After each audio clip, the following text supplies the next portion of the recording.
Bonjour à tous et à toutes et bienvenue dans cette première édition du D20h, une émission qui va réunir beaucoup de rubriques sur lesquelles vous pouvez aller via les timecodes qui vont s'afficher à ma droite. On va donc commencer gentiment par la rubrique Actualité, donc juste après cette petite rubrique d'introduction, qui sera ensuite suivie de la rubrique Jeux de rôle, à ce timecode, suivie elle-même de la rubrique Jeux vidéo, à ce timecode, et suivie elle-même de la rubrique cinéma à ce timecode. Ensuite on terminera avec la rubrique de la chaîne qui parlera un petit peu de ce qui va arriver et de quelques autres trucs. Sur ce, je vous souhaite à toutes et à tous une très bonne vidéo.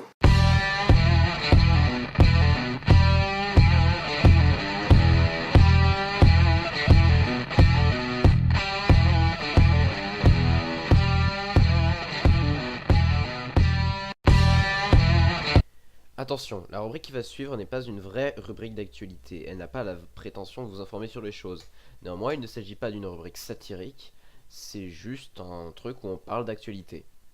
Voilà. Tout d'abord, en France, les manifestations policières. Alors avec la loi travail, il y a eu les travailleurs et bien d'autres qui ont été manifestés dans les rues. Ça a été très médiatisé, il y a eu quelques problèmes avec la police et beaucoup s'en sont plaints. Certains disaient que les policiers incitaient à la violence volontairement parce que c'était dans leur contrat, et d'autres s'amusaient à aller molester les flics. Puis il y a eu l'euro et là plus personne n'a rien dit. Mais après cela, beaucoup ont été jusqu'à maltraiter les policiers et faire preuve d'un irrespect extrême envers eux. Ce qui est, mais alors, très con. Évidemment, ce sont les mêmes casseurs et casseuses qui ont foutu la grosse merde. Je tenais vite fait à rappeler que les policiers sont des êtres humains, et qu'eux aussi peuvent faire des erreurs, et qu'eux aussi ont une vie.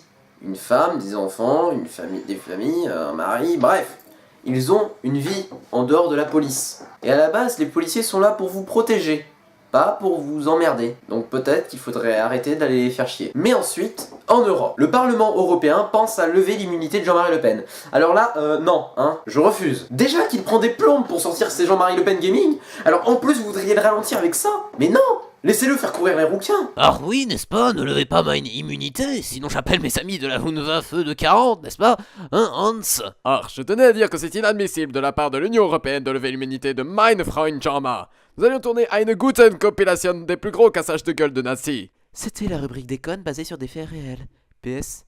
Je ne suis pas nazi. Et pour finir, dans le monde, Donald Trump en position de faiblesse. Alors ça c'est un truc qu'on voulait voir, vous voyez? On voulait tous le voir en position de faiblesse, en mode porcinet républicain comme il l'est. Et là c'est bon.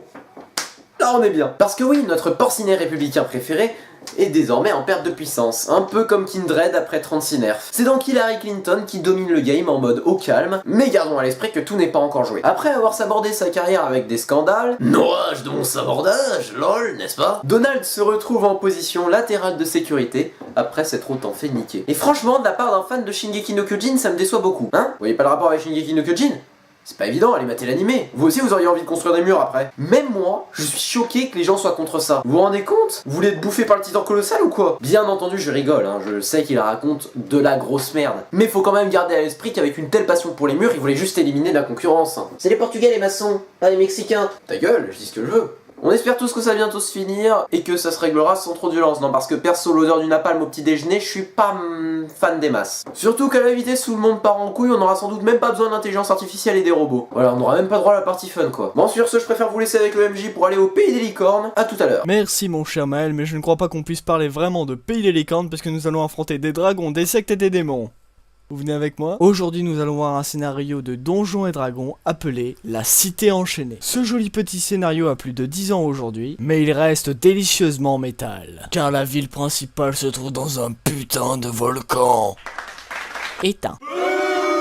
Oui, je sais, c'est moins drôle. Je vous prie de passer outre ce petit désagrément pour découvrir avec moi cette merveilleuse ville qu'est Chaudron. Est-ce que je peux savoir pourquoi t'as pris la voix de Stéphane Baird? Parce qu'il a trop la classe.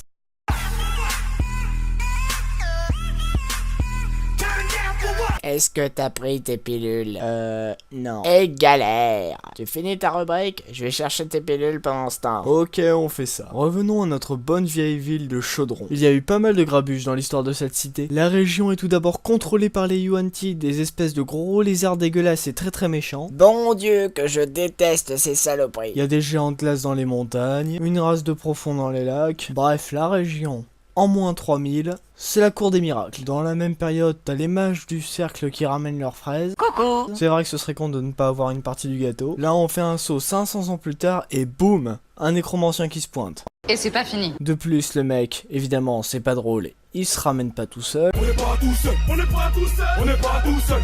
Touche un membre de ma clique, Nero, tu verras qu'on n'est pas tout seul. Il ramène ses cultistes avec lui qui vont aller casser la gueule au Yuan-Ti. Et là, boum, 500 ans plus tard, un châtiment mystérieux qui arrive, tous les cultistes meurent et le nécromancien disparaît. Toujours pas le temps de se reposer, t'as les pontes du nécromancien qui commencent à revenir et qui diffusent le mal sur le monde. Y a pas à dire, c'est un endroit super sympa pour les vacances. En moins 1820, ces abrutis de mages du cercle ont fait une erreur dans la construction de leur tour. Et comme on sait que le monde de Donjons et Dragons était impitoyable, boum, portail vers le plan démonique. Près d'un millénaire après la plus grosse bourde de l'histoire de l'humanité, Après la création de Donjons et Dragons 5.0,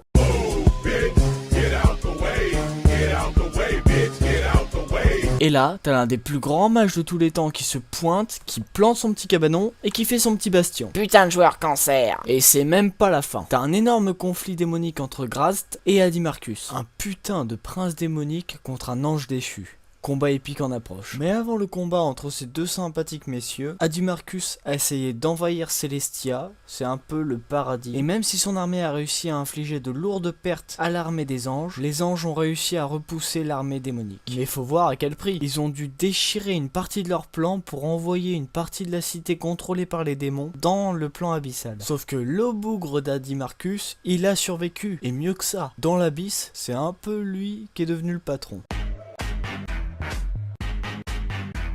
Même dans la défaite, il remporte la victoire, mais il n'arrive toujours pas à se débarrasser du prince Grast. C'est une guerre qui a pris beaucoup de temps. Et juste 50 ans avant les faits du scénario, Adimarcus a disparu. Alors vous allez me demander, mais comment a-t-il pu disparaître? Mais enfin, c'est simple. L'amour. Oh, you touch my tra-la-la. My ding-ding-dong. Car en effet, notre bon Adimarcus a beaucoup de sentiments pour un paladin Aasimar nommé Atux. Ce même petit paladin prétend vouloir apporter sa rédemption à Adimarcus. Il a traversé tout le plan démonique de l'Occipitus pour aller chercher Adimarcus et l'a finalement trouvé. Il a défié Adimarcus en combat et s'est fait complètement rétamer. Adimarcus saisit par la gorge ce paladin qui avait osé rentrer dans ses terres. Et là, Adimarcus n'a pas pu le tuer. En effet, il a vu dans les yeux du paladin quelque chose qui a réveillé sa compassion. Il a donc essayé de le faire venir de son côté, en vain, à moitié. Le paladin a appris que Adimarcus conspirait contre son adversaire. Il a décidé de prêter main forte aux démons. Mais, lors de la bataille finale entre ces deux rivaux, Adimarcus est tombé dans une embuscade et a été amené dans le plan prison de Carcérie. Pendant que son armée démonique se faisait détruire par l'armée de Grast, Adimarcus découvrit avec horreur Atux en prise avec une crise de démence, provoquée par le prêtre mort-vivant Dark Miracle. Sans réfléchir, Adimarcus proposa sa propre vie en l'échange du rétablissement de Atux. Le mort-vivant accepta de bonne grâce, car Atux n'était en fait que le fils du pire ennemi d'Adimarcus. Conscient de s'être fait tromper de la sorte, Adimarcus tomba dans la folie. Il était détrôné par quelque chose qui lui manquait plus que tout au monde, sa rédemption. Sa folie a duré et perduré encore jusqu'à atteindre l'esprit d'un mortel, Fétor Abradus, qui avait eu la mauvaise idée de vouloir posséder une statue d'Adimarcus. Ses rêves le tourmentaient et il allait bientôt obéir à cet appel. Mais il ne savait pas que ses rêves le menaient vers l'ouverture d'un portail entre le plan démonique de Carcérie et le monde réel. Bon, comme vous le voyez, j'étais un petit peu en mode narration, parce que c'est carrément plus cool. Il faut savoir que le but principal de la campagne, ça va être d'empêcher une bande de cultistes d'ouvrir définitivement le portail vers le plan démonique. C'est une superbe campagne que je n'ai pas eu encore le temps de faire jouer. Je vous la recommande, je vous redonne le nom, Shackled City ou la Cité Enchaînée. Eh connard, je tes pilules. Bon, je crois qu'il est temps pour moi de rendre l'antenne à toi Maël. Merci mon cher MJ. Et donc aujourd'hui, le thème des différentes critiques de jeux vidéo sera la Dark Fantasy. Et oui, c'est un thème qui n'est pas assez évoqué, pourtant il a de nombreux représentants. Mais dans cette chronique, je ne vais pas parler de Dark Souls, qui est très connu. Je vais plutôt parler de jeux un peu moins connus, ou qui ont fait un petit bruit, mais pas trop. Et on va donc commencer avec Darkest Dungeon. Aux alentours d'un village sombre et en ruine, le plus sombre des donjons se dresse. Nombreux sont les aventuriers qui ont tout tenté pour s'y aventurer. mais bien peu sont ceux qui en sont revenus. Après une période d'early access où le jeu était à peine faisable, les développeurs ont cru bon de sortir une version définitive totalement infaisable pour les clampins comme moi. Merci les développeurs. Dans ce jeu, vous gérerez de nombreuses équipes d'aventuriers qui accompliront diverses quêtes aux alentours du donjon, le donjon représentant le défi final. Avec une difficulté n'ayant rien à envier au meilleur roguelike, et une atmosphère à vous glacer le sang, ce jeu est un véritable emblème de la Dark Fantasy dans le milieu vidéoludique. Les graphismes en dessin très crayonnés et secs illustrent parfaitement l'ambiance du jeu. De plus, le mode de jeu en tour par tour et la peur de perdre vos aventuriers si durement acquis vous fera de belles sueurs froides. Mais avec de la patience, vous progresserez finalement et arriverez à atteindre un niveau plus ou moins éloigné du début du jeu dans le plus sombre des donjons. Le gameplay riche du jeu et les spécificités des différents personnages rajoutant de la difficulté, il vous faudra quand même un certain temps avant de connaître suffisamment le jeu pour pouvoir survivre et ainsi optimiser vos équipes d'aventuriers. C'est sans doute là un des points négatifs du jeu, il n'est pas destiné aux casuals.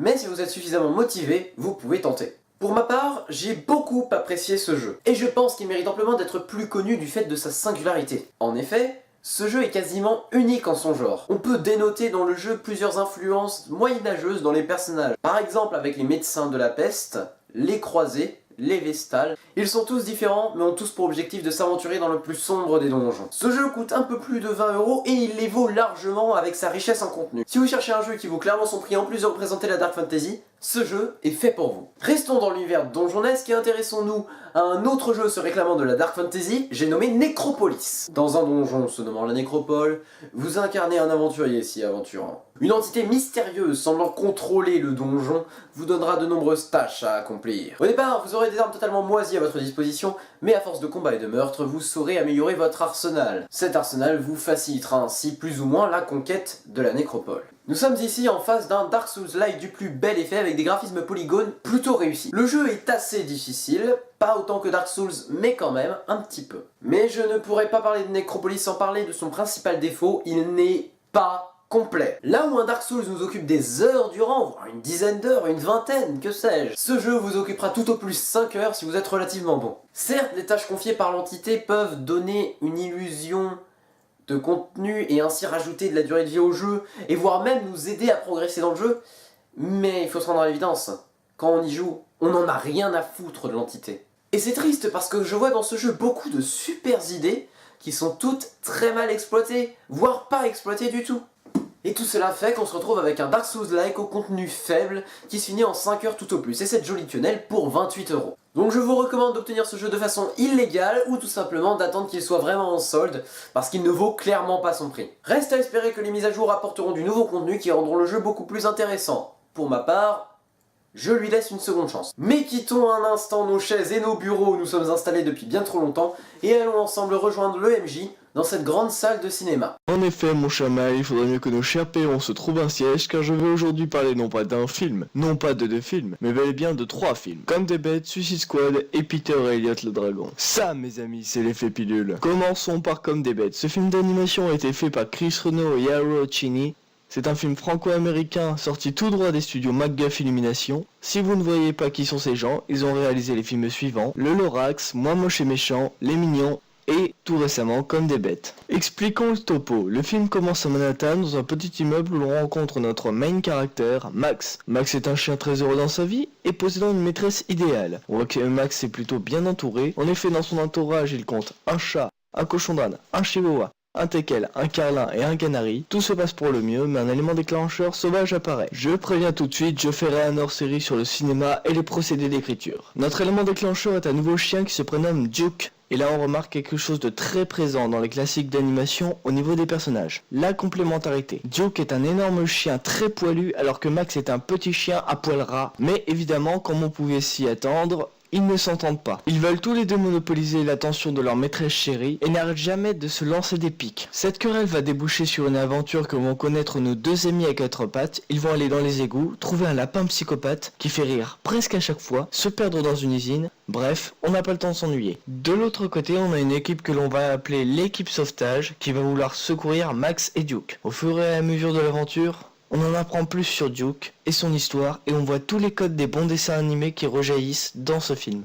Et comme d'habitude, cela fait mouche. Pour conclure avec ce film, l'ambiance est entraînante, le rythme est soutenu et supporte parfaitement le format dessin animé. Les gags fonctionnent et certains personnages sont géniaux dans l'écriture. C'est simple. Pour ce film, je donne la note de 5 sur 5. On n'en attend pas plus d'un dessin animé, il y a le respect des classiques. Et en parlant de respect des classiques, on va s'attaquer à Suicide Squad. Passons au gros morceau. On peut dire que la polémique autour de ces films a été titanesque, comme presque tout sur internet si on y réfléchit bien. Bref, Suicide Squad, ou chez les bons français bien de chez nous, l'escadron suicide, est écrit et réalisé par David Ayer, qui reprend certains comics de la licence DC. Je te parie que si un clampin avait fait une reprise de Gaston Lagaffe en faisant des divergences, personne n'aurait gueulé. Si j'étais toi, je n'en serais pas si sûr. Le fait est que l'on a affaire à une production qui a su amener un certain casting. Will Smith, Jared Leto et même le mannequin Cara Delevingne. Est-ce que ce casting sert bien le film ? Oui et non. Je sens que cette réponse va être récurrente. Bon, le film commence en parlant de deux personnages spécialement et s'annonce assez bien la couleur. On ne verra presque que Deadshot